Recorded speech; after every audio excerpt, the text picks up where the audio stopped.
Hello everyone.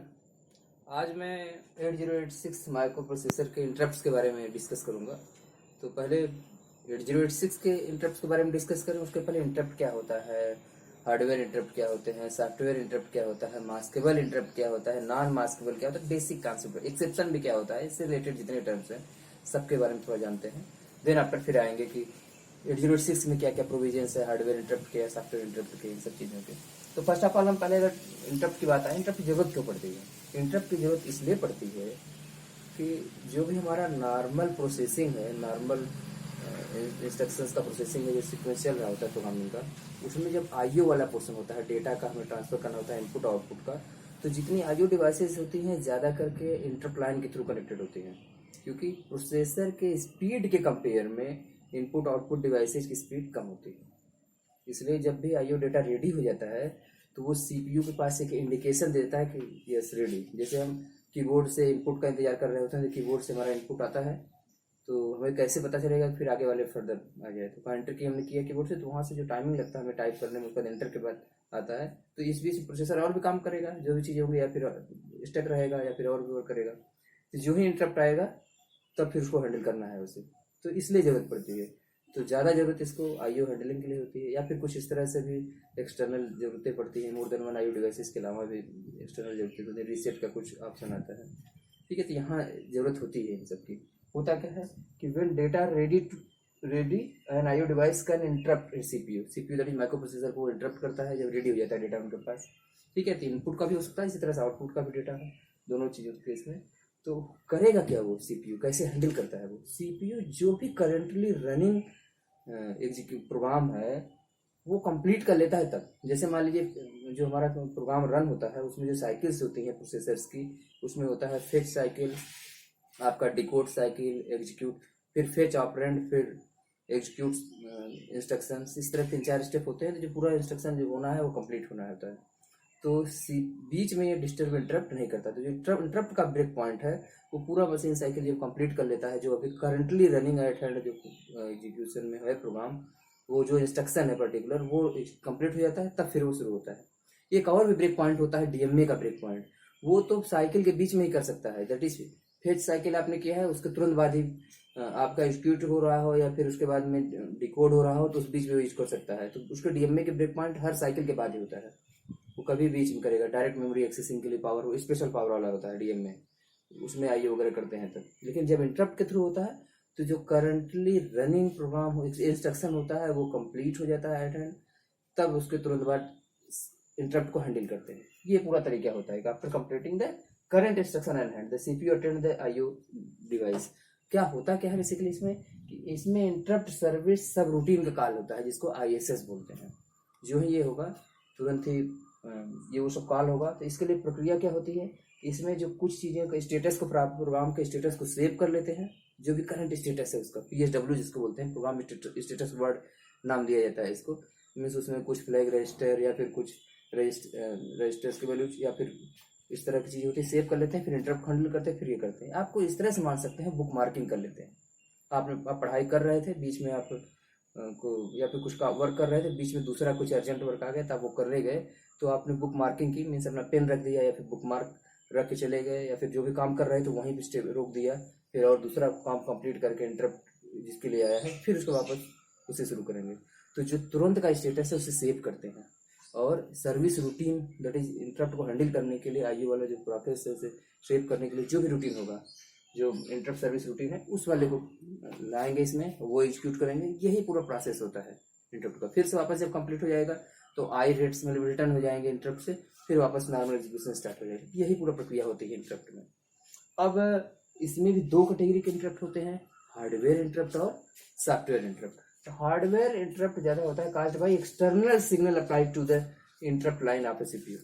जो भी external signal होता है उसके थ्रू हार्डवेयर होता है। सीधे सीधे पता चल रहा है कि हार्डवेयर है तो कोई सिग्नल के थ्रू आएगा, एक्सटर्नल ही आएगा। Understood well understood. और जो सॉफ्टवेयर इंटरप्ट होता है वो प्रोग्रामिंग के थ्रू होता है। उसमें ही ऐसे प्रोविजंस दे देते हैं सॉफ्टवेयर में, नॉर्मल प्रोग्राम एग्जीक्यूशन में इस तरह के स्पेशल इंस्ट्रक्शन डाल देते हैं जहाँ इंटरप्ट हो वो कंप्लीट सेटअप कर ले। ठीक है, तो प्रोग्राम के थ्रू होगा, स्पेशल इंस्ट्रक्शंस के थ्रू होगा, तो ये सॉफ्टवेयर इंटरप्ट है। और हार्डवेयर के थ्रू एक्सटर्नल सिग्नल के थ्रू होगा तो वो हार्डवेयर होगा। तो ये दो तरह के इंटरप्ट होते हैं आपके हार्डवेयर सॉफ्टवेयर। अब इसके बाद कुछ इंटरप्ट को हम यहाँ पे इनइफेक्टिव कर सकते हैं, उनकी मास्किंग, उन्हें छुपा दिया जाए। मास्क लगाना मतलब छुपाना ही होता है। तो होता क्या है कि certain interrupt can be masked या made ineffective by software technique called the maskable interrupt. उन्हें मास्केबल हम बना सकते हैं। तो इसके लिए डिफरेंट प्रोविजंस हैं। प्रोविजंस क्या है कि इंटरप्ट सिलेक्टेड फ्लैग को सेट या रिसेट कर दे, वहां से होता है। चलिए अभी बताएंगे 806 के कॉन्टेक्स्ट में बात करेंगे इसमें। तो मास्केबल का सीधा सीधा मतलब होता है कुछ इंटरप्ट ऐसे होते हैं हम चाहते हैं कि वो हमारा नॉर्मल एग्जीक्यूशन में डिस्टर्ब न करे, या फिर कभी मास्किंग कर सकते हैं। जब जरूरत होगी तब उसे यूज किया करेंगे, कभी जरूरत नहीं है हमें प्रोग्राम में, इस तरह से चाहते हैं कि वो बीच में किसी तरह का सिग्नल वहां से न आए, तो उसे पूरी तरह मास्क करके रखें, इनइफेक्टिव करके रखें। इस तरह से किया जा सकता है सॉफ्टवेयर टेक्निक से। ठीक है, सॉफ्टवेयर इंस्ट्रक्शन से कुछ सेट ऑफ इंस्ट्रक्शन होते हैं, असेंबली लैंग्वेज में बताएंगे भी हम। ठीक है, तो उससे किस तरह से करते हैं, तो वो मास्केबल इंटरप्ट होते हैं। कुछ ऐसे होते हैं जिसको हम नहीं कभी कर सकते, मीन्स उसमें हम मास्किंग नहीं कर सकते, वो रहेगा ही रहेगा। नॉन मास्केबल इंटरप्ट होते हैं, उसमें हम किसी तरह का रेटिंग नहीं कर सकते कि हाँ ये सॉफ्टवेयर ये पर्टिकुलर इंटरप्ट इफेक्टिव रहेगा कि नहीं रहेगा, उसमें कोई इंटरफेयर नहीं होगा, तो वो नॉन मास्केबल होगा। इसका अपोजिट होता है इसमें। ठीक है, एक चीज और आती है एक्सेप्शंस।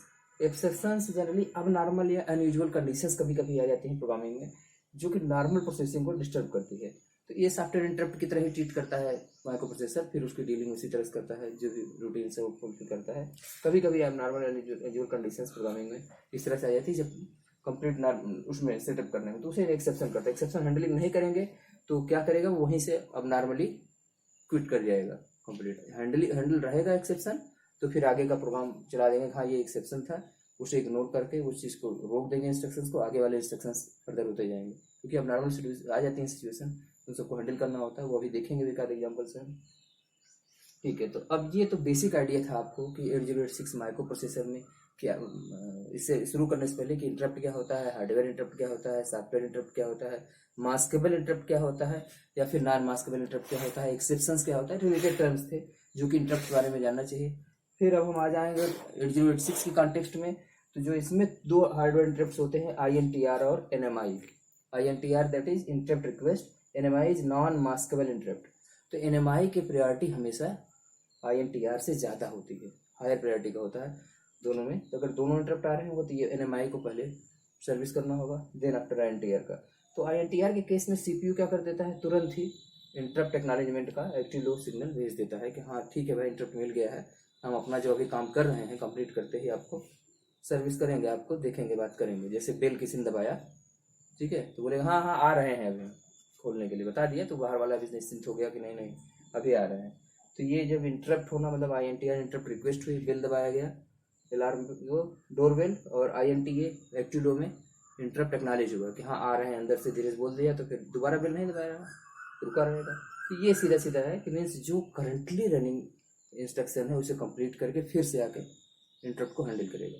तो होना क्या है इसमें, अकरेंस ऑफ इंटरप्ट में CS कोड सेगमेंट मीन्स जो इंस्ट्रक्शन है हमारा करंटली वो रनिंग में, जो नेक्स्ट इंस्ट्रक्शन आ चुका होगा तब तक, इंस्ट्रक्शन पॉइंटर ये है, स्टेटस फ्लैग्स जो उस समय के होंगे उन सबको स्टैक में सेव करते हैं। स्टैक बुक मार्किंग के ही काम में आता ही है, क्योंकि वो लीफो पे वर्क करता है, लास्ट इन फर्स्ट आउट। इसलिए इंटरप्ट के अंदर इंटरप्ट हो, कई बार इस तरह से कॉल फंक्शन के अंदर फंक्शन कॉलिंग हो, प्रोसीजर के अंदर प्रोसीजर कॉलिंग हो, तो उसमें स्टैक बहुत अच्छा काम आता है कि किसके बाद कौन सा कॉल हुआ है, तो लास्ट इन फर्स्ट आउट उसकी सीक्वेंसिंग पूरा मेंटेन करने में बहुत ज़्यादा काम आता है ये स्टैक। इसलिए जो तुरंत का प्रोग्राम का स्टेटस है, जिसको प्रोग्राम स्टेटस वर्ड बोलते हैं, ये डब्ल्यू पूरा स्टैक में सेव हो जाएगा, जिससे वापस इंटरप्ट हमसे हैंडल हो जाए, फिर वापस आए तो स्टैक से फिर से वापस हो वो वैल्यू जाए, और फिर से आगे का प्रोग्राम रन होना शुरू हो जाए, अगला वाला प्रोग्राम क्या रन होना है वो फिर शुरू हो जाए। इसलिए पहले ये करते हैं फिर ये करते हैं। अब आप देख सकते हैं कि INTR ये नॉन मैस्केबल है, जिसे तुरंत हैंडल करना तरीका सबका वही है, हार्डवेयर है, सॉफ्टवेयर इंटरप्ट का किसी तरह से हैंडल होना है उसे, उनका रूटीन है, डिफाइंड है, उनका फिक्स है कि कहाँ पर कौन से रूटीन जाएंगे, किस तरह के इंटरप्ट है। अब INTR can be masked by clearing interrupt flag I. जो इंटरप्ट फ्लैग इसमें होता है, जैसे 8086 में इंटरप्ट फ्लैग आई भी होता है, तो उसको CLI से, क्लियर इंटरप्ट इंस्ट्रक्शन से हम इसको क्या कर सकते हैं, मास्किंग इसकी कर सकते हैं। यहाँ ये हो गया तो कोई इंटरप्ट वो नहीं आ पाएगा। ठीक है, तो या तो फिर फ्लैग आई ऑटोमेटिकली भी क्लियर हो जाएगा, जब इंटरप्ट को रिकॉग्नाइज हो जाएगा तो उसमें क्लियर हो जाएगा, नया नहीं लेगा वो, मीन्स वो पुराना वाला जो इंटरप्ट हैंडल कर लेगा, फिर तब नया लेगा इस तरह से। और या फिर इसको हम सेट भी कर सकते हैं STI कमांड से, और लेकिन जब भी जो हमारा इंटरप्ट हैंडल हो रहा होगा, जब इंटरप्ट रूटीन से हम वापस आ रहे होंगे, तो लास्ट इंस्ट्रक्शन यूज होता है आई rate RET, interrupt return, reset के लिए होता है। ये रिसेट कर देता है इंटरप्ट फ्लैग को। IRET इंटरप्ट जब रिटर्न हो रहे होंगे तो रिटर्न के समय में इंटरप्ट फ्लैग को ये रीसेट करता है, इस काम आता है। तो IRET भी इंस्ट्रक्शन है, STI सेट करने के लिए, क्लियर करने के लिए CLI, ये सब इंस्ट्रक्शंस हैं जिसको हम यूज कर सकते हैं ये मास्किंग के लिए और इन सब चीज़ों के लिए। ठीक है, तो ज़्यादा करके INTR जो यूज होता है वो IO डिवाइसेस के लिए होता है, इस तरह सेटअप किए जाते हैं। अब आते हैं सॉफ्टवेयर इंटरप्ट पे। तो 8086 में INT और INTO दो सॉफ्टवेयर इंस्ट्रक्शंस है जो कि सॉफ्टवेयर इंटरप्ट के लिए यूज किए जाते हैं।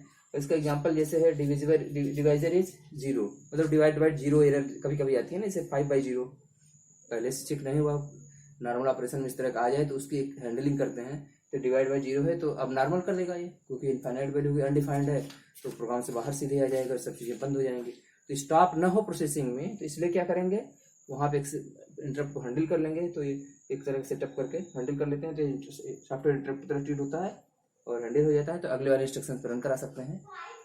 ठीक है, तो आगे वाले सेटअप हो सकते हैं। एक और फीचर इसमें होता है सिंगल स्टेपिंग का। कई बार प्रोग्राम में हम ये चाहते हैं कि सभी स्टेप्स प्रोग्राम के जितने हैं 1 by 1 सब स्टेप्स इसमें प्रोग्राम के 1 by 1 रन हो, जिससे प्रोग्राम में कोई गड़बड़ है ट्रेस करना चाहते हैं कि क्या हमारा लॉजिकली ठीक चल रहा है प्रोग्राम, ये चेक करने के लिए भी स्टेप होता है। 8086 में प्रोविजन है, सिंगल स्टेपिंग बोलते हैं या फिर ट्रेसिंग बोलते हैं इसमें।